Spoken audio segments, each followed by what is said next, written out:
Good morning, everyone. It is Tech for Senior. It is episode 120. Hewie, 120. It's amazing. It surprises me how many we've done. It is July 11th. It is 2022. And it's a gorgeous morning here in Comox. So I hope, hopefully it's nice wherever you are and you had a great weekend. We have a really big show for you today. I know everyone's excited about Chris and Jim Guld being here. I just want to, for those of you maybe who are new here and haven't been here before, just let me introduce everybody and what's happening. This is Tech for Senior. It's our Monday show. This is a Zoom meeting, and we broadcast this out to YouTube. So we have a bunch of people over on YouTube listening to us. Thank you for coming, and thank you over there on YouTube for listening. We also have a show that we do, Tech for Senior Live, which is on Thursday, and our Thursday show is where the gang gets together, basically the same people, and we go over all the news of the week, the technology news. It's a lot of fun. We have a big following now on that, and we have but that is not a Zoom meeting. So if you want to watch that, don't go to this Zoom meeting. We have a lot of people each week that sign in on this Zoom meeting thinking they're going to watch the Thursday show. Well, that's not the case. We broadcast that on StreamYard, and it broadcasts out to YouTube and to our Facebook page. So if you want to watch that and you're confused a bit about how to get to our Thursday show, if you go to our website, www.techforsenior.com, it will, of course, have all those links and a big red button right at the very top that says, take me to the streaming page. And you just click that and it'll take you right to this place you want to be. Also, we have on our webpage a lot of information, and you can also sign up to our newsletter. We send a newsletter out twice a week. And in the Saturday newsletter, we put the agenda out for from the Monday show. So you can see what we're doing and all the happenings and everything for the Monday show in our Saturday newsletter. We also have a podcast. We're podcasting this out, podcasting the Thursday show out, and you can certainly listen to that on our podcast service. So we are busy. We have a lot of things happening.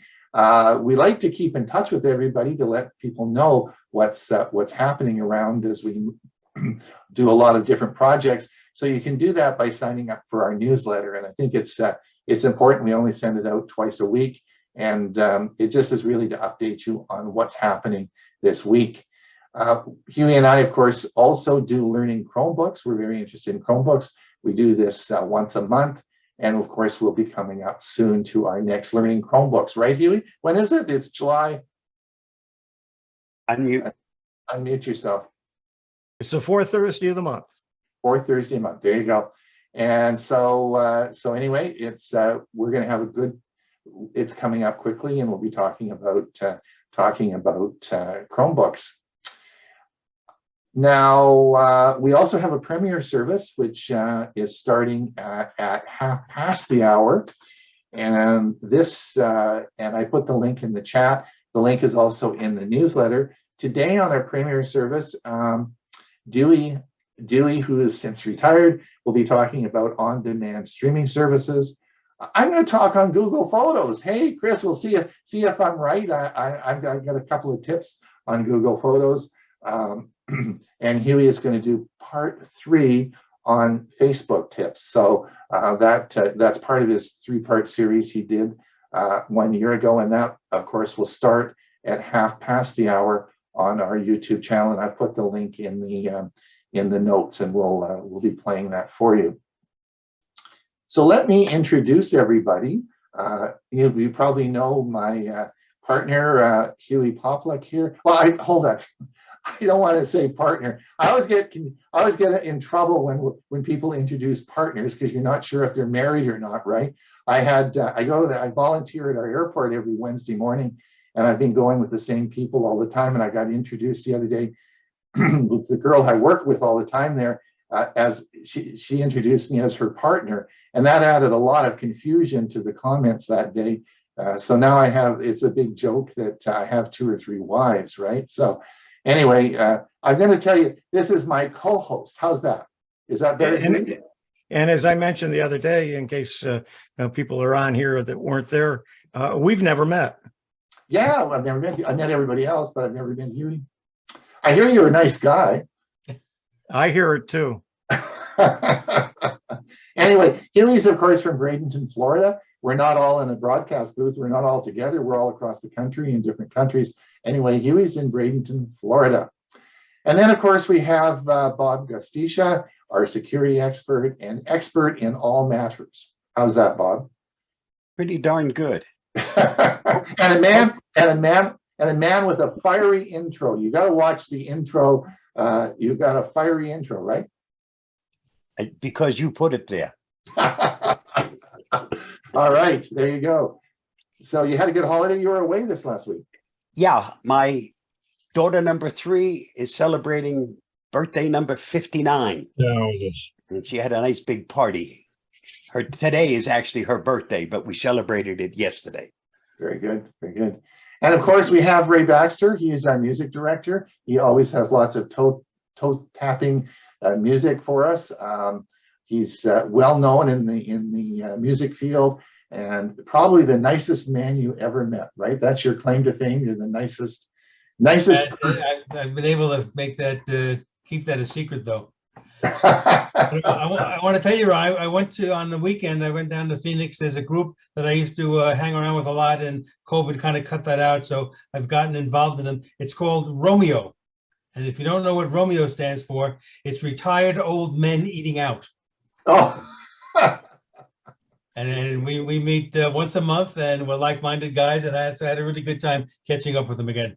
But that's it. Retired Old Men Eating Out, Romeo. Romeo. All right. Well, I had two interesting things happen to me this week, and I wanted to just tell everybody. The first was a techie issue, and I wanted to just explain something. My wife kept complaining for the last 2 weeks that her computer, got kicked off the internet all the time. She's on Wi-Fi in the house here, and she gets kicked off, and then she has to re-log back in, and she's got to put some sort of network password in. But if she doesn't do anything, it ultimately logs her back in. And I thought, well, it'll just get better, dear. Just don't worry about it. And she, finally, at a couple of days ago, at 9 times it kicked her off, and she was about ready to throttle me. She said, "You got to fix it." And so I'm thinking, oh man, what am I going to do? What am I going to do? And I started to do a little research on why the internet would be disrupted, the Wi-Fi would be disrupted, so on and so forth. Anyway, the long and the short of it, to make a very quick analysis of what happened, was I ended up rebooting the router and the modem and router and replugging the access point back in and just rebooting the whole system, and it worked perfectly. And the moral of the story of that is, don't believe the error messages that you get when things come up on your screen, because it may not actually be what the problem is, right? That's and I think Bob you did a video on rebooting your router, didn't you? Sure did. Yeah. And how many times have I said that? When Yes. all else fails, reboot. Reboot. That's right. So that's absolutely true. And just be careful. I'm happy to hear you followed my advice. I did. I remembered your video, and so that was great. The other one was in preparing for our learning Chromebooks. It was really interesting because just a quick one on this. Bluetooth, I've always considered black magic, and it just, who knows how it works. And part of the problem is you have to repair your devices all the time. Well, with Chromebooks and with Google now, they're bringing out fast pairing, and I was playing with it this weekend. And this means once you pair a device within your Google account, that device will immediately connect with any other device within your account. So it means that if you have a watch, you only need to pair it once, and then all your devices it will immediately connect to. So this whole pairing thing is going to go away. And this is great news. And we'll be talking more about that on our Learning Chromebook episode coming up. All right, 9:10. Hey, Bob, are you ready to roll? Yeah, as soon as you're finished, I'll be happy. I'm ready. I know I'm going to talk too much.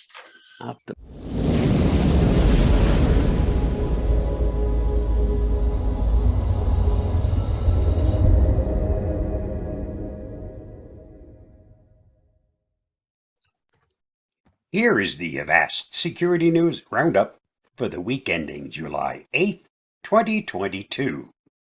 If you find this video helpful, don't forget to like, share, subscribe, and get involved. Microsoft Office delays blocking dangerous download macros. Microsoft announced earlier this year that it would block VBA macros in downloaded Office documents due to how popular they are for distributing malware. However, those plans are now on hold. Bleeping Computer reports that Microsoft is rolling back the change that blocked macros in Word, Excel, and PowerPoint documents downloaded from the web. The company said in the Microsoft 365 Message Center, based on feedback, we are rolling back this change from current channel. We appreciate the feedback we've received so far, and we're working to make improvements in this experience. We'll provide another update when we're ready to release again to the current channel. See How to Geek for more on this story. Microsoft tackles the Windows App Store's biggest problem. The Microsoft Store was supposed to give Windows 11 users a safe and easy means to find apps, but it's only accomplished the opposite. The Microsoft Store is chock full of scams, mainly paid versions of open source apps like VLC and Firefox. Finally, Microsoft said it'll take this problem seriously. According to Microsoft's new App Store policy, which go into effect July 16th, users may not attempt to profit from software that is otherwise generally available for free. This rule is long overdue, but as many developers note, it's a bit too broad. Some open source developers sell their apps on the Microsoft Store in lieu of asking for a donation. This is usually clarified in the app's description. See Paint.net listing on the Microsoft Store for an example. See the full story at Review Geek. Checkmate ransomware via SMB services exposed to the internet. A new ransomware known as Checkmate has recently been brought to our attention. Preliminary investigation indicates that Checkmate attacks via SMB services exposed to the internet and employs a dictionary attack to break accounts with weak passwords. Once the attacker successfully logs into the device, they encrypt data in shared folders and leave a ransom note with the file name Checkmate Decryption README in each folder. QNAP is currently investigating the case and will provide further information as soon as possible. If the SMB service on the NAS is exposed to the internet, we strongly recommend taking the following actions. Do not expose SMB services to the internet. You can reduce NAS service exposure to the internet by using a VPN. Disable SMB1. Update your QNAP operating system to the latest version. Review all NAS accounts immediately to ensure all passwords are strong enough.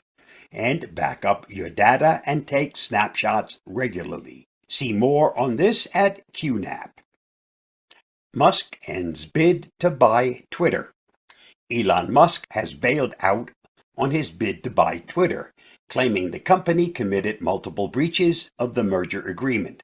Musk's attorney detailed their complaint in a regulatory filing with the SEC. As further described below, Mr. Musk is terminating the merger agreement because Twitter is in material breach of multiple provisions of that agreement, appears to have made false and misleading representations upon which Mr. Musk relied when entering into the merger agreement, and is likely to suffer a company material adverse effect, reads the filing. Musk could be on the hook for $1 billion breakup fee or more than that if Twitter beats him in court. In a tweet posted shortly after Musk's announcement, Twitter chairman of the board, Brett Taylor, said the company would sue to force the deal to close. Read more at Ars Technica. TikTok sued for a blackout challenge after child deaths. TikTok is being sued by parents for allegedly showing images that encourage 7 children to choke themselves to death.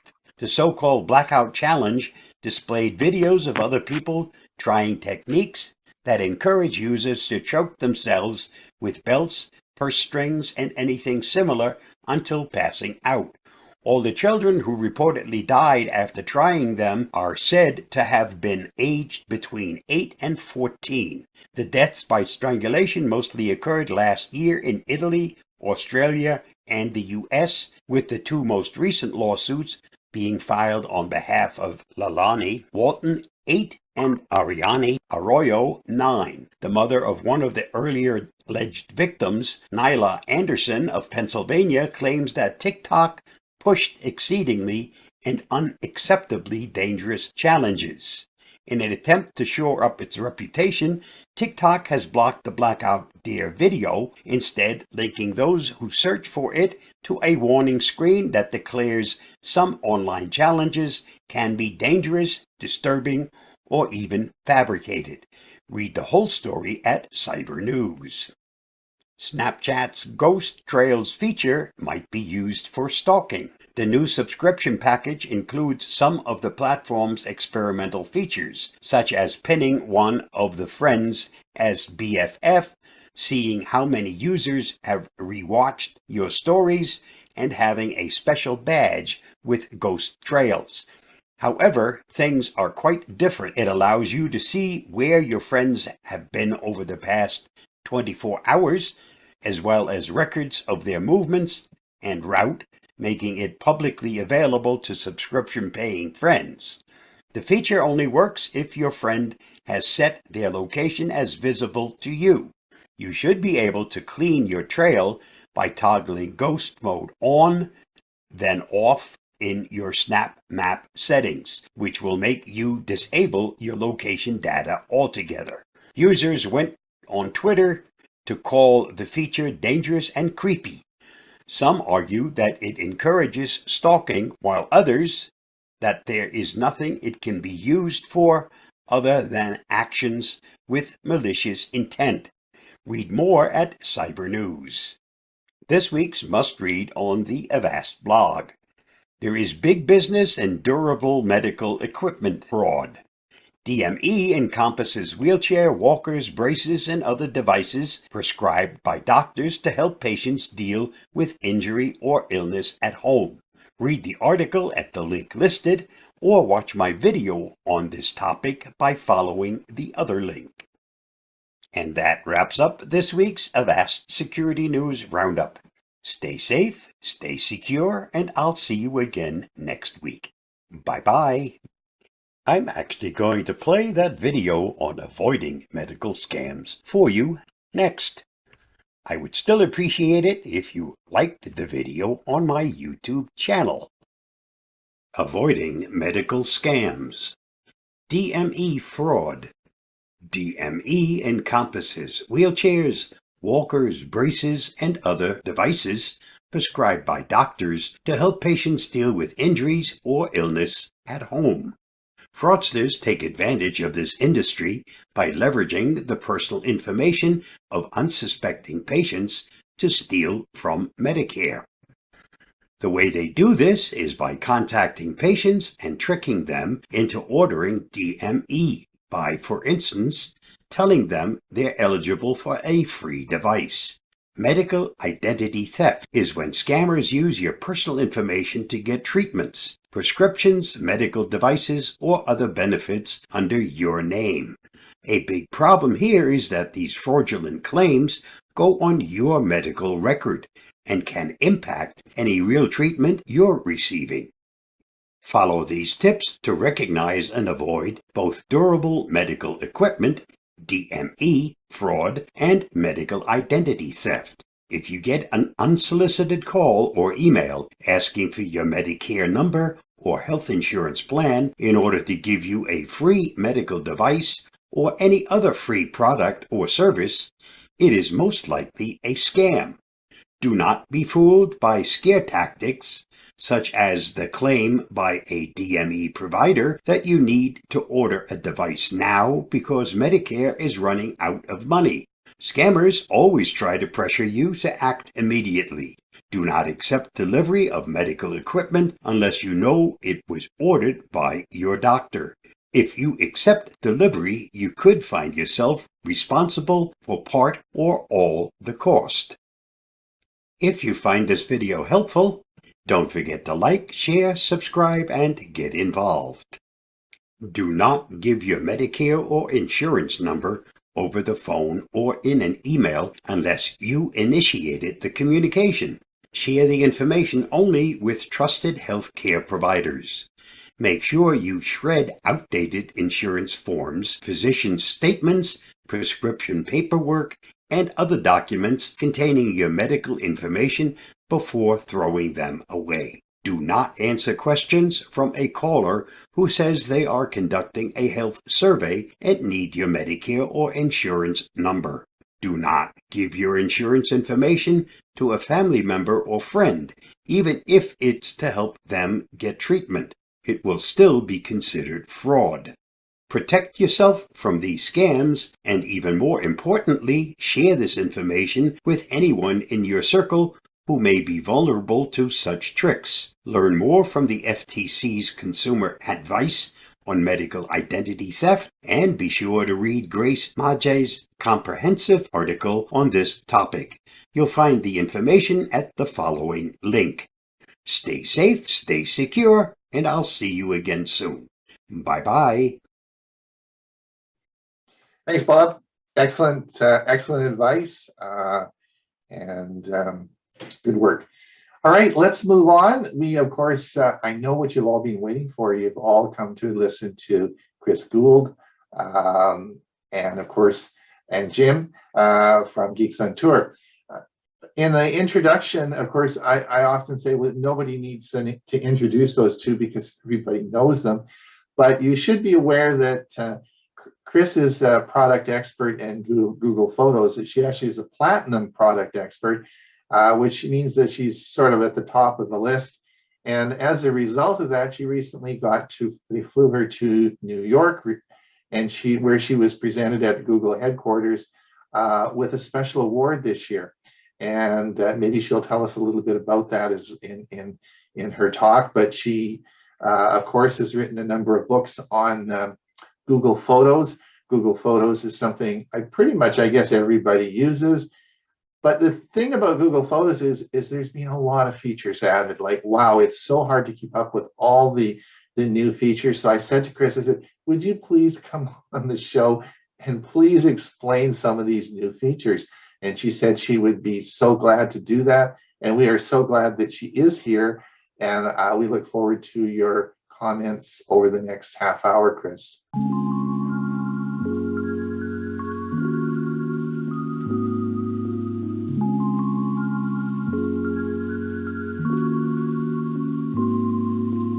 Okay. Take it away.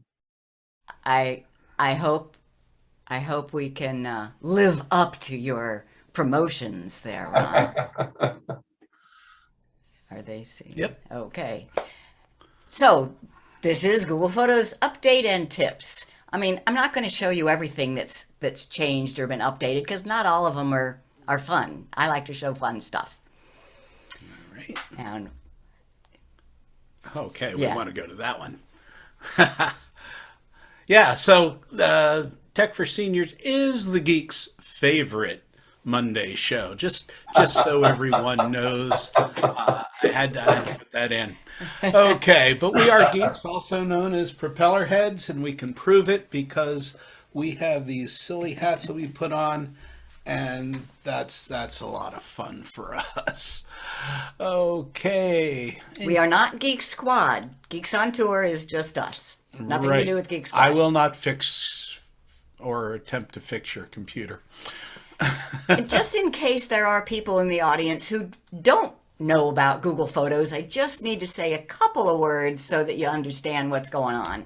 It is, some people think that Google Photos means using Google to search the web for photos. No, Google Photos is a product by Google to privately store, organize, edit, and share your lifetime of photos. It stores your photos and videos in the cloud. That allows it to be usable on a computer or on an Android device or on an iPhone device. And the service is free, the apps are free, and you get 15 gigabytes of free storage. If you go beyond that, is $20 a year for 100 gigabytes. And what you do, you use Google Photos on your iPhone or your Android instead of the native photo app that came with it. It is a complete replacement. It does everything that those apps do. So that's just my, in case you don't know about Google Photos. Okay, and as Ron said, Chris is a platinum level product expert for Google Photos. She wrote the book, Learn Google Photos, and you should probably buy that book if you don't have it already. Okay. So one thing that really is quite new, and it's quite fun, so I'm happy to show this, is how you work with the photo grid in Google Photos.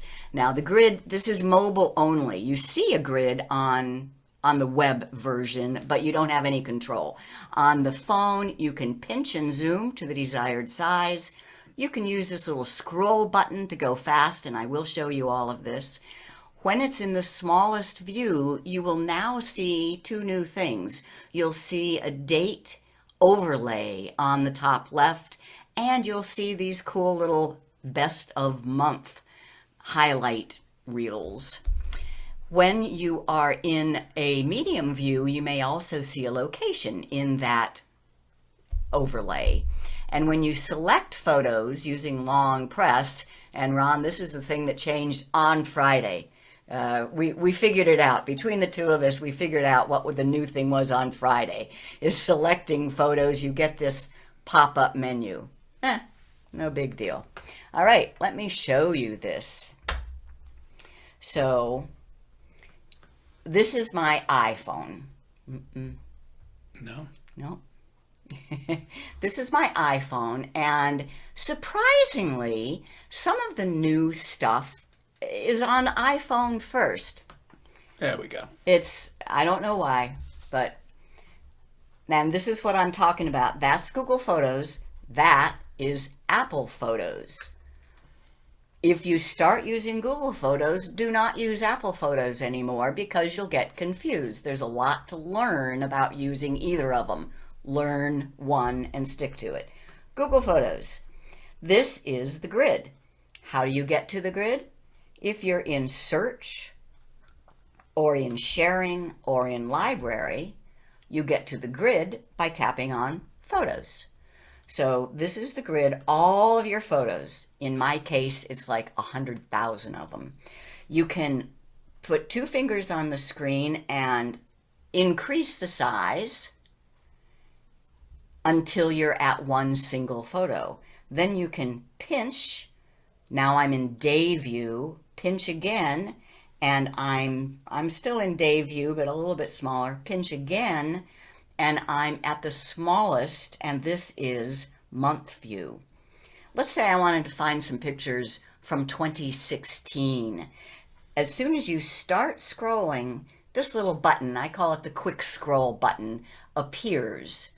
If you grab that, you can quickly go back to 2016.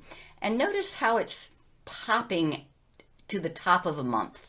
This is what's new. If you use this scroll button, wherever you let go, it will drop you off at the top of a month.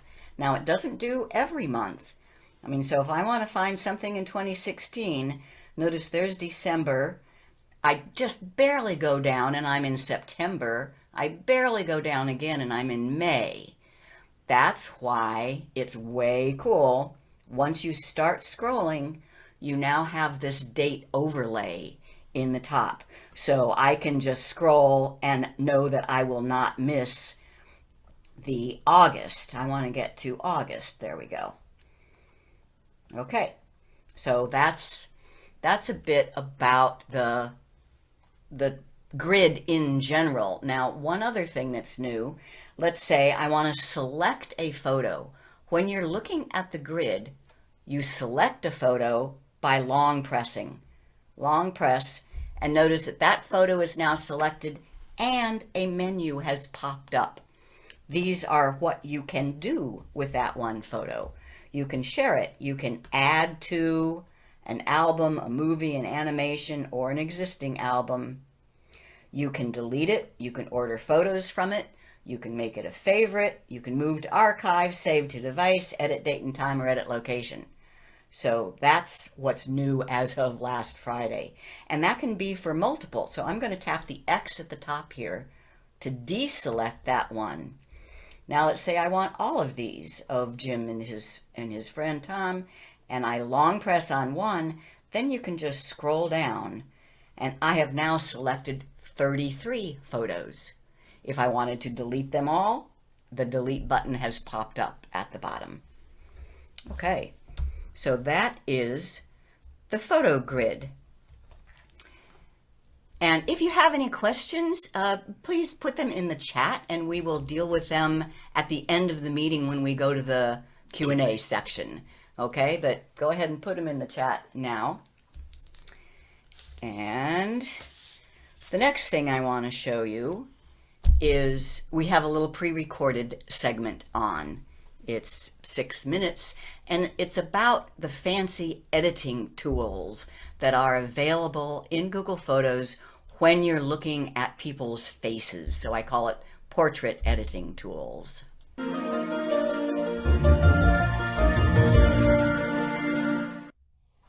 Portrait editing tools. I'm going to use the iPhone to start with on this one. And this is fun. So I open Google Photos, and I have a couple pictures that I've marked as favorites. Yeah, so here's that one of Jim with the steak. Okay, here's a picture of Jim with the steak, and his face is kind of dark, isn't it? And it could just be more of a portrait. I tap the edit button, editing tools, and there's portrait right there. But notice this little, can you tell that that's a 1? It's a multicolored 1. And that means that this feature is only available to you if you are a Google One subscriber. What is Google One? I didn't understand. That is your storage. So if you are paying something, if you are not just getting by with the 15 gigabytes of free storage, you have to pay for it. That makes you a Google One subscriber. And then you get these extra editing tools. So portrait, I just tap it and notice that it kind of darkened the edges and it brightened inside a little bit. Let me just tap that off, back on. See how it turns blue when it's on? Off, on. Okay, but there's more. If you go over to adjustments, you now have portrait light. This is pretty cool. I tap on portrait light and I want to make it as bright as possible. So I'm going to move the slider all the way up to 100. And now you have this little circle. Say, well, where do you want to pretend that the source of light is coming from? You know, the left side of his face is already too bright. So let's move the light over to the right side of his face. Can you see what it did there? Yeah. If I just move this little circle over, you can see that the light on his face is changing. That's pretty cool. And done. And now here's one other thing to know about these cool editing features. If you use one of those, I call them premium editing features because you have to be paying Google something to be a Google One subscriber to be able to use these. Save copy. Notice that plain save is not an option. Something about these editing tools can't be done in this normal save layer. I sure hope they figure that out, because I hate making a copy and I lose whatever description I had written on the original. So if you're going to use this, just realize that and do the edits first before you do things like adding descriptions. Then you can just delete the original. So save copy. But once again, wait, there's more. I'm going to go to the Samsung Android now, just because it works almost the same. Just one difference. On the iPhone, I had to choose filters as the first step. In the Android, adjustments. Let me find a different picture here. This picture I'm going to play with. And edit. And it's not under filters. In the Android, it's under tools. There's a whole other menu here called tools that gives me portrait light, blur, and color focus. Now, if you go to tools and you don't see those, it only shows up if you're looking at a photo that has faces in it. So it's not going to give you portrait tools unless you're looking at a picture that is a portrait. But watch this. Blur. Blur means blur the background, and it's at 25, but if I move it all the way up, look at that. So it completely blurs the background and really makes me and Gregorio stand out. Her boyfriend. Yeah, I like Gregorio. He managed a B&B in Sicily that we stayed at. Okay, so I'm done with that.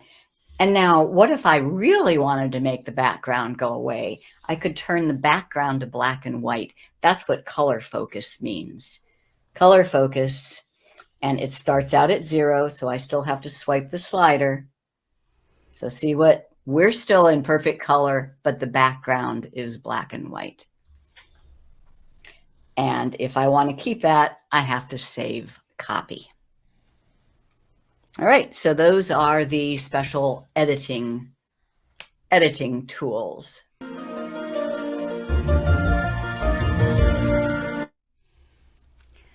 One comment, one addition or correction. If you have a Pixel phone, you have those special editing tools, even if you are not a Google One member. So you still paid something to Google because a Pixel phone is a Google phone. You get those special editing features, and they are great. And this is just in Google Photos, no other software required. The next feature, and Map View. Map View has been around a while, but I find that very few people use it or understand. So I just want to make sure that you know about this fabulous feature of Google Photos called Map View. You can, so all photos that have a location, you know, if you have photos that don't have any location information stored in them, then they won't show up on a map. But if they do, they show up on this map on mobile devices, either Apple or Android, and you get there with search. So let me show you this. And I think I'm going to use I'll use the Android this time, just to show you. Samsung, iPhone, as long as you're using Google Photos, this stuff works. I use Google Photos, not Gallery, you know. Google Photos. Now, this is the grid. Oh, and one thing I didn't, and I want to see the map. Actually, when Ron was talking earlier, that inspired me for another use of this map. We have met Ron in person. It's been a while. I don't know when it was, and I look for his picture in my faces, and I can't find it. I have not named him, and I have tons and tons of faces. I figured that's just going to take way too long to find his face in my people. But you know what? I know where we were when we saw him.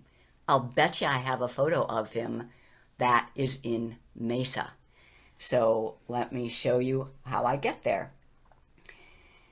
It has to do with searching. So you find the map on the search tab. And then it's this first tile here. It says your map. And the first thing I love to show is I have bragging rights for having been everywhere in the United States. Wherever you see those colors, it's called a heat map. That's where I have photos. And you can see we have photos, everywhere in the US. Let's zoom in on Mesa, Arizona, and see if I can find a picture of Ron. So I'll be around here somewhere. And notice how this works. The map is at the top, the photos are at the bottom. I can tap a place on the map and it shows me the photos there on the bottom. Or I can scroll through the pictures on the bottom and the dot up in the map changes. All right, where are you in Mesa there? This looks promising. Because that's when we spoke at your... Is that Silver Ridge? Yeah. Now I found him just a minute ago. It was in 20... And notice the dates that go by, too. So we've been in Mesa several different times. Now I'm into 2017. Now I'm into a different part of Mesa. 2017. Now I found him just... There he is. Back in 2015. There's Ron. And I found him because I know where we took the picture. Now I can scroll up. I can find his face in the details of this photo and add a name. Sort of. Okay, well. Ron Brown.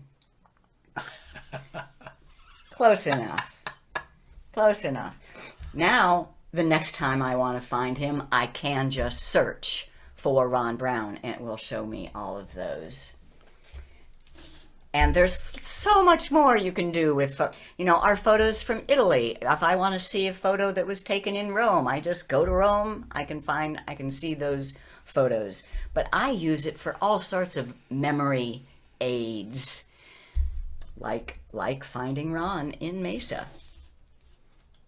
Okay, back to the slides. Couple more slides, and I can go till 12:50. Is that right, Ron? Okay. Yes, that's correct. You until 12. Yeah. Okay, doing good. So locked folder. In my opinion, this is not a fun one. I don't like it. If you put photos into your locked folder in Google Photos, the only way you can then see them is if you have the unlock code or your fingerprint or your pattern or whatever to get into the phone. So this is for if you have really secret photos. But if you don't understand it, don't use it, because it removes your photos from the cloud. So they really are no longer in Google Photos. They're just on your phone in this locked folder, and they will get deleted if you have to reset your phone, if you have to uninstall and reinstall Google Photos. So there is this relatively new thing called locked folder. Don't use it unless you really understand it. Because you might lose something. You might lose your pictures, and it's really sad if people think that that's where to put their important pictures, and then they lose them. All right.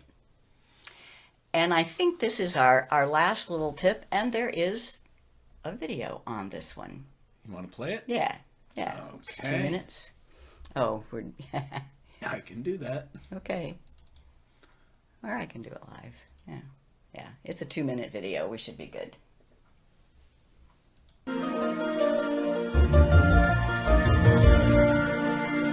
So, combining people search, making filters. What I'm talking about is searching. So if you search, and I just say, I just want to see pictures of me, I tap on me. But what if I want to see pictures that have both me and Jim?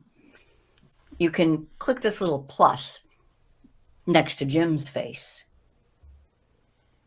Now, what if I want to see not just pictures that have me and Jim, but pictures that have me and Jim and beer? That shouldn't be too hard. No, this is true. Just me and Jim, you're going to get a lot with beer. That's what this little 3 lines over at the very far left is for additional filters. I could say, just show me pictures of me and Jim that are favorites. That's a cool one.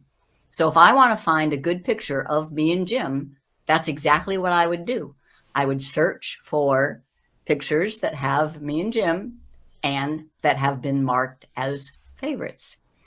But if I want to just have beer, I'm probably going to have to deselect favorites. There we go. And now there's beer. Now, I'm not sure how these words must appear because I've searched for them in the past. I'm not sure. I cannot type it in, but I can choose beer. And now I have pictures of me and Jim and beer. So where was that? That was under search. And so you start with the people, and then you have these special options up at the top. Okay. Well, did you learn something? Now we have some questions for you. Okay, this multicolored one logo stands for A, first place, Google One, favorites, or the card game Uno? Google One. Google One, yes. Okay. Whoops.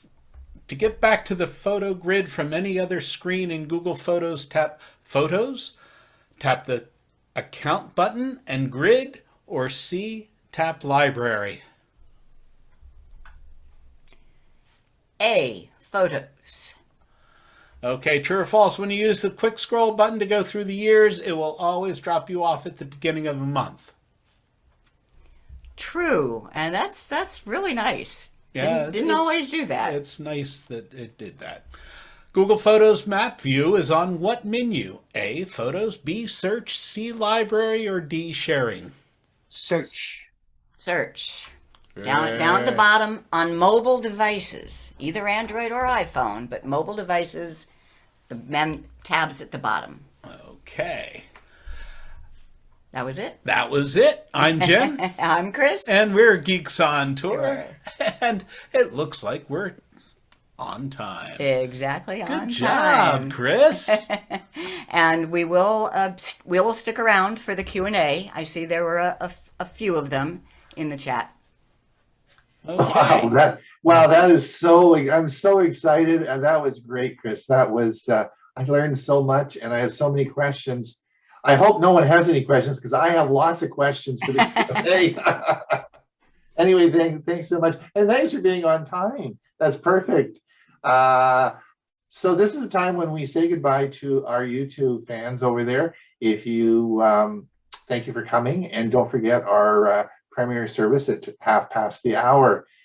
If you want to pop over and still participate in the meeting, we do have some slots left over. And so you can pop over here and participate in the Q&A if you have any questions to ask. Chris will be happy to accommodate you. Now we're going to turn the meeting over to Ray, our music director, who is always has some toe tapping stuff for us. So Ray, take it away.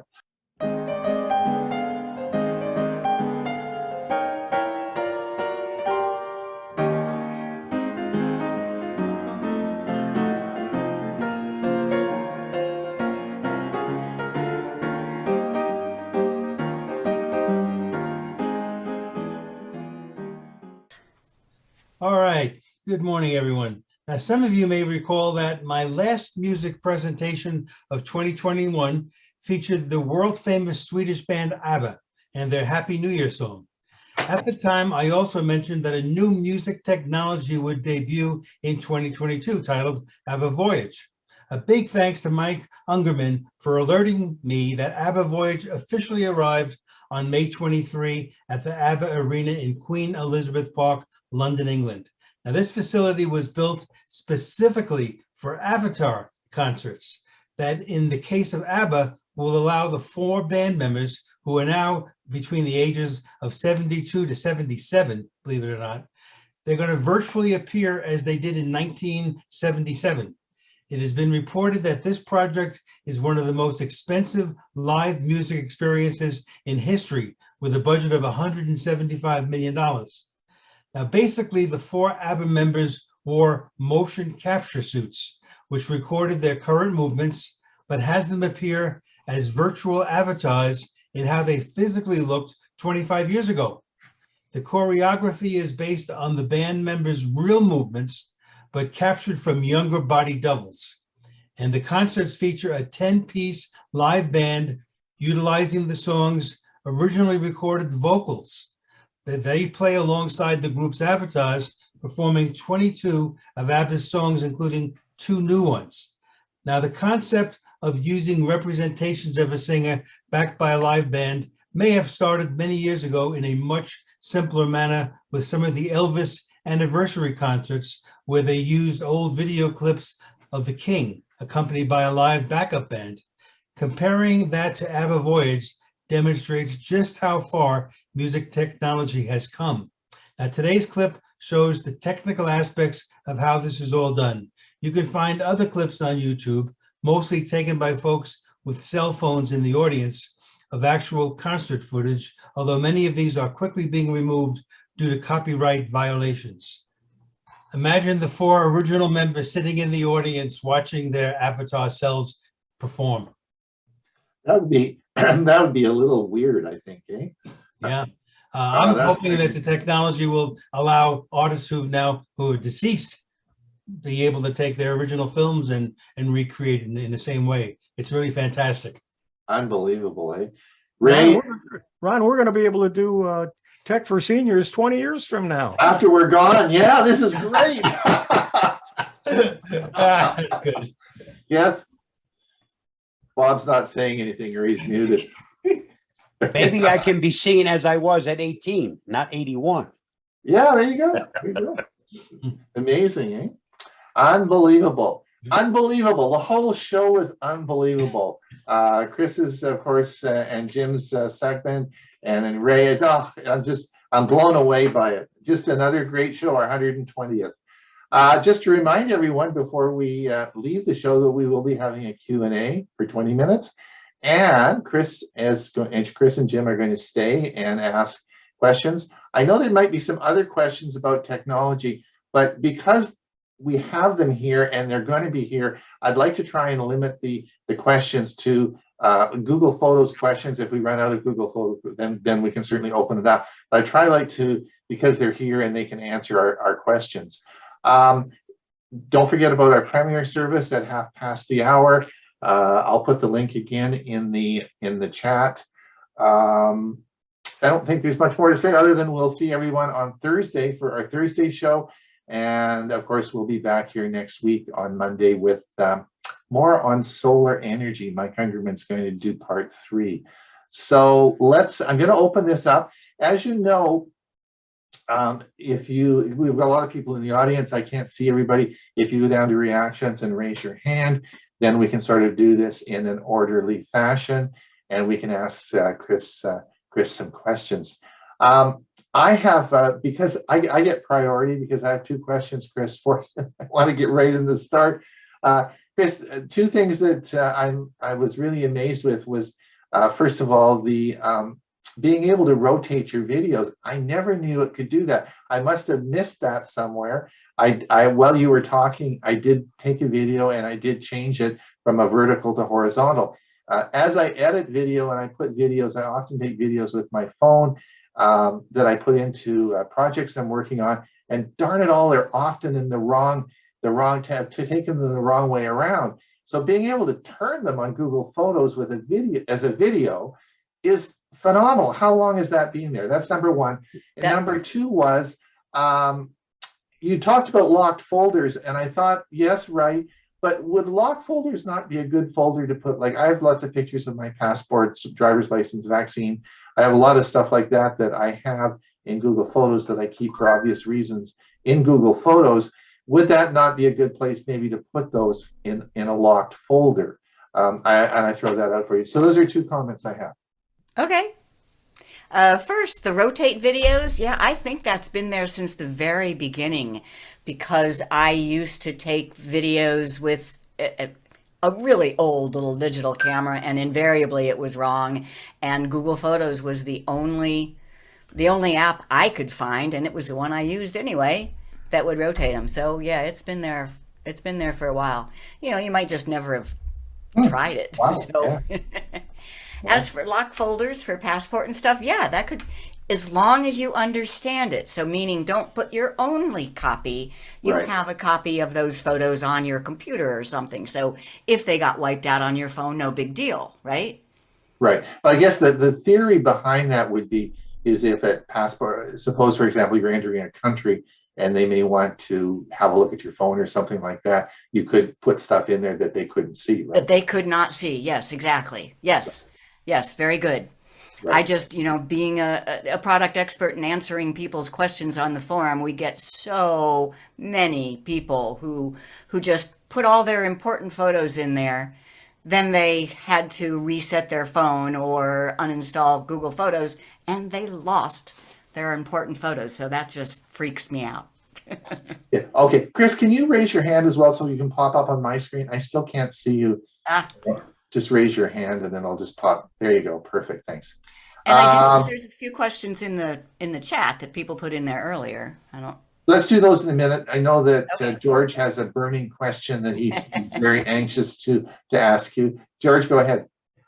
We have a facilitator for our camera group who wants to show in Zoom the settings view of his camera. He can display that on a TV. Has anybody managed to put that out to a Zoom audience?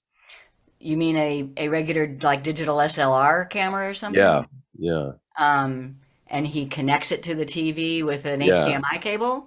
yeah.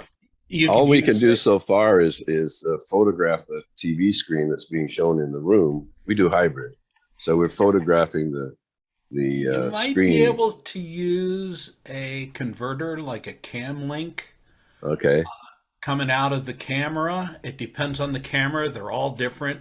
yeah, But with this, you can come out with an HDMI and put it into a USB port Oh, on okay. the computer. We'll try that. Thanks a lot. An easy one. There you go. Carl, go ahead. Maybe. Yeah, first time I ever used an editor, I've been using Gallery for editing all this time. And I had Google Photos as an icon on my, desktop on my phone, Android phone. And so I went in and I took a picture of my daughter and her friend before they left my house for vacation. And I just cropped it on Google Photos, but I don't know how to save it. Okay. I have a feeling that when you say you added their names, that's the thing that you can't figure out how to save? Well, no, actually, I didn't expect that. It popped up about adding names. And, I get a pop up here all the time, too, which it's annoying because I'm not a one member membership. So that thing is always there. Unlock this feature, and click to the right. They're trying to make you become a Google One member. Yeah. Well, that's possible. I wouldn't rule that out. But it wanted to add the names of it. It was interesting when I first opened it up. There's a picture of the two of them standing by my car, and interestingly, Google Photos zoomed in on each of their faces as a separate, picture. It zoomed right in, did a great job, and then it said add name. So I added a name for her, Laura, and him, Timothy. And then I went to the next screen somehow, and I ended up with crop. And I said, cool, I cropped it. So now I don't know anything about the names, but I'd like to know how to even save the crop picture that I have, because what I have on my screen is crop. I have cancel and unlock. And then of course I have the above that auto, you know, and then the ability to rotate and reset. That's what, and I have the crop lines around the picture, you know, the handles on the four corners. Wait, you just said one word that gave me a light bulb. If it said reset, then that means you've already saved it. Reset is to put it back to the way it was before. Okay, so somehow you already saved it, because it's quite okay. So let's say I want to edit this picture to be just this guy on the left. That's Salim. I edit, I crop, and I go like that. Right. And there's a big save button down here at the bottom. Oh, I must have done that without realizing, because I Right. still see the crop. I think you just did Why do that I still without have the realizing. crop handles though? Huh? Why do I still have the crop handles in the picture if I saved it? Well, because you're still in crop, I could continue to crop before I saved it. Oh. So if I save oh. and say save, All right, well, that's a difference with gallery then. Once you crop it, you're done. I mean, No. it saves the original and then that crop version. well, and which is a good point as to why I say stop using gallery if you're going to use Google Photos. I mean, gallery is good. Don't get me wrong, gallery is good, but you got to choose one because they work Yeah. differently and you'll get confused. So whichever one you're going to use, stick with it.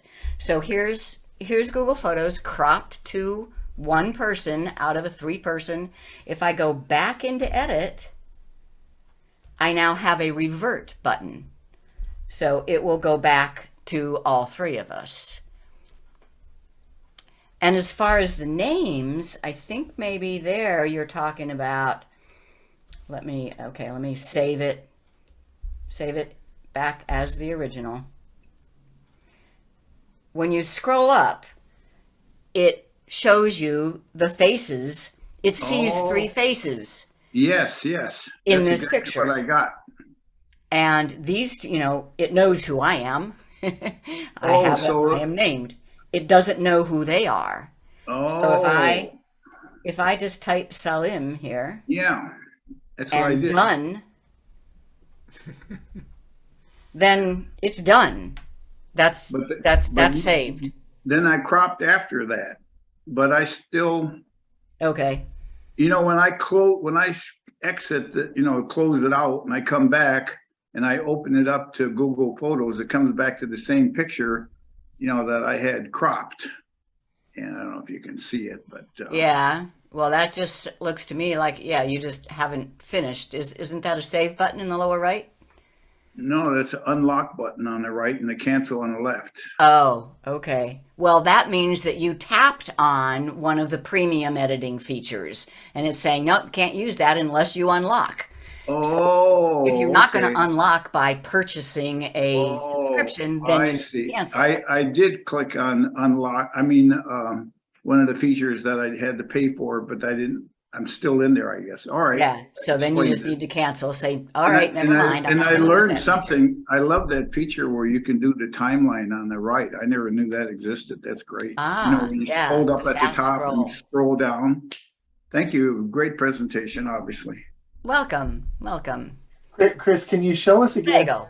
I learned so much, but one of the things I didn't know is if you long press and hold it and slide your finger down, Oh, it yeah. selects all the people. I don't know if everybody knows that. Can you show us that? Yeah. Now Is that's that what always you're- been there? Yeah. I think it's always been there. So the other day, somebody told me that they mistakenly added like 200 pictures to their Google Photos. How do I get rid of them? You just touch and hold on the first one and then just drag down. And I can keep dragging down. Notice the number at the top is telling me how many I've selected. And then you can share all those. You can add them to an album. You can delete them. You can order photos, move to archive, delete from device, edit location, move to lock folder. Wow. Huh. Chris, isn't there a limit as to how many you can select? Because I think I hit where I selected too many. Yeah, And it- yeah, yeah. There, yeah. I think And I 500. believe 500 is the limit. I Right. think 500. I'm not positive on that. 80%. Yes, indeed. Now, Chris, could you, or in a nutshell, is there, people should understand though that there is a difference between the Google Photos app on your phone and the web version on your PC, right? Right. They are two different applications, and you may find that some features are not available on your PC version, right? Even between iPhone and Android, they Right. are, there's an Android app, there's a iOS app, and there is the website that you use on the computer. The website is just photos.google.com. And yeah, they all have slightly different options. But generally, would you agree that the apps on your phone are more functional than the web version? Generally, yes, the phones are now have more functionality than the computers. Isn't that Which is weird? a Yeah. total disservice to those of us who have failing eyes. Mm. Total disservice. Well, then you use the Google Photos app on your Chromebook. Then you have the They're best. not big enough. My It's- Chromebook is only a 12-incher. Oh. Get a bigger Chromebook. No. Chris, you didn't mention the award that you got in New York, and I was wondering if you would tell people what award that you Yes, got. with all the hype that you gave us, I was thinking of She should have worn I her should have cape. worn my cape. Yeah, I thought you would. I really thought you'd wear your cape. All right, run up and get it. It's upstairs. I'll get it. Yeah. I'll get it. You stay. Yeah, at the Google conference, the Google Product Experts Conference, they had a superhero theme when it came to the awards. So everybody who got an award got a cape. We used to call ourselves computer heroes. So I've been wanting a cape. That's just great. Now I did see a couple other questions in the chat that we haven't. Oh, okay. Could you see. maybe answer those? My search on is Susie Wilson still here? Yes, I'm here. Okay. So you say that you don't see the map tile? Well, I didn't. However, I fiddled around a while and found an update option and updated. I forget to update. There you go. So There you go. it's there and it's amazing. But I do have a question. I've been using Gallery, and so the photo goes to Gallery and eventually uploads to Google Photos. If I delete Gallery, will it go straight into Google Photos? You can't delete the gallery. Okay. That's a built-in, that comes with your Samsung. At Yeah, least okay. I don't think you can. Well, that's fine. It just sits there and it collects things, but I don't have to use it. Okay, here we go. Here we go. She has a cape. All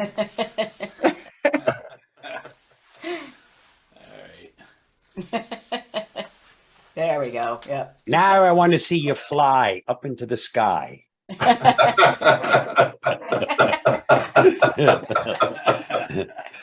Okay. Look up in the sky, and she got this really cool award too. So The award was for video creation, so I am happy with that.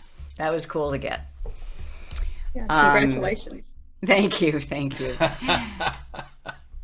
And So was- anyway, well, yeah. the gallery just stays there and collects Oh. them this way, and all I have to do is just ignore it and go to Google Photos for everything I want to do, right? Correct. Just ignore it. Exactly. Now, there's a couple things that Gallery does that Google Photos doesn't. And I do go to Gallery once in a while for something extra, but you need to learn one. and the same learn thing with Google Apple. Okay. There are some things that that Apple Apple Photos does Okay. that Google Photos doesn't. Yes. So if you're in an Apple world, same deal. But just one thing that I want to comment on. You said it goes to Gallery, and then after a while it goes to when you take a picture with your phone, it's stored on the phone in your camera roll.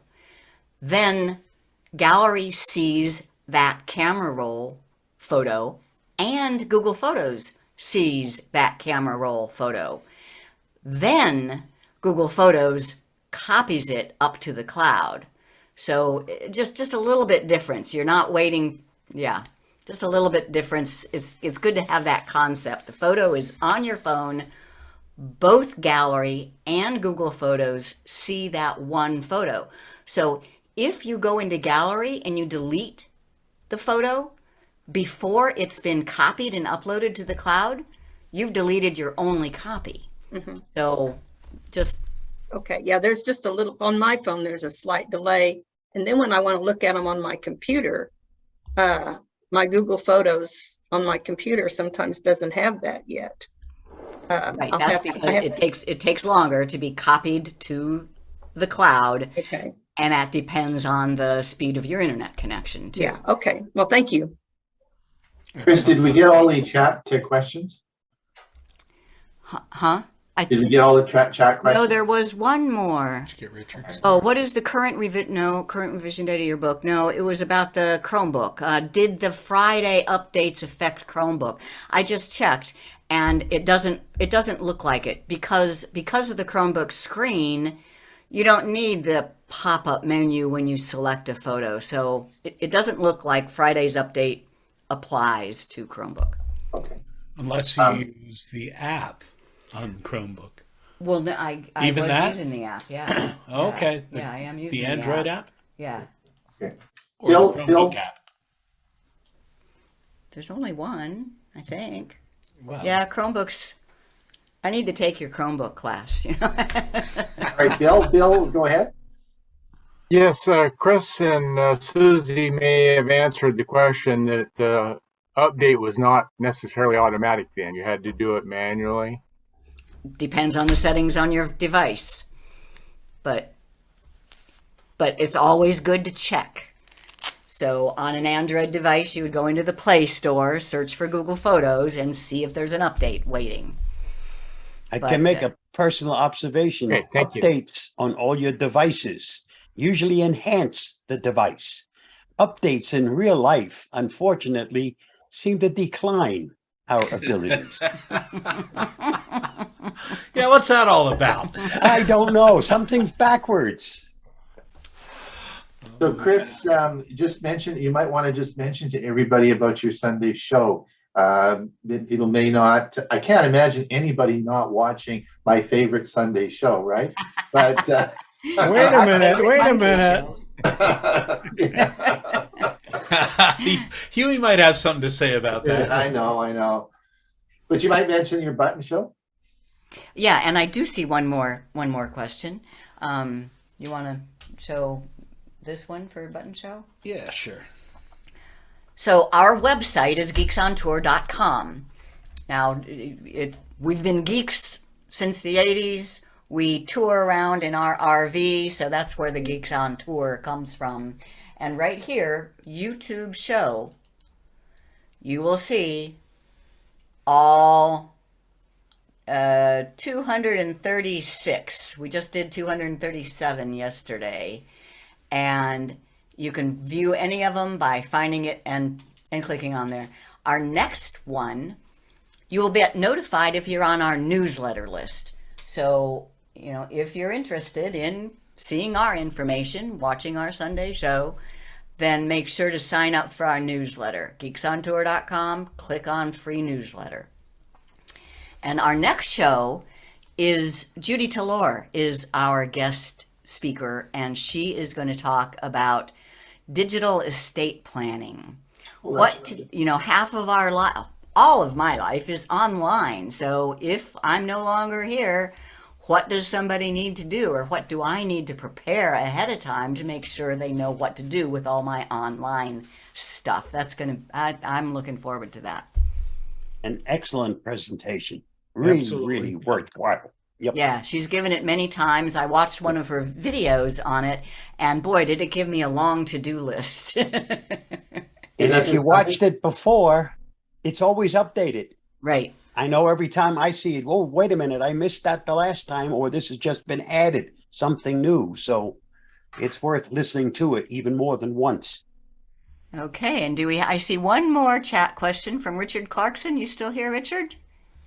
Yeah, he's there. I see him.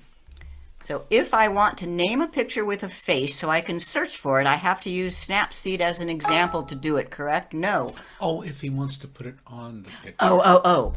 Well, It depends. want to know, but so he can search for it, doesn't need to have. No, that's true. Just Okay. for search. So I think there's two different things.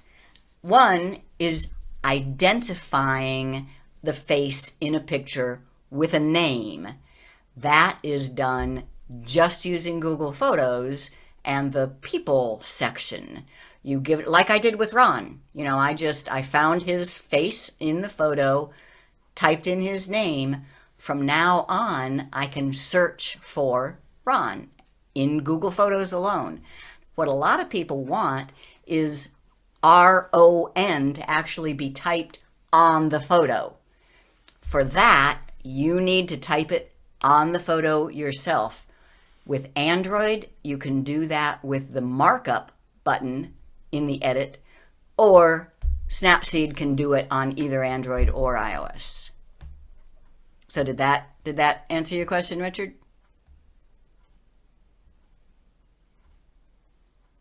Hopefully, Yes. hopefully. Guess so. So the name is on the picture. Okay, for that, you have an Android, right? So on an well, want me to show you? On an Android, you can open a picture, tap edit, Oops. choose markup, it's all the way at the right, and text. And tired geeks. And once you've typed it, you can move it around, you can resize it, whatever, you can change the color.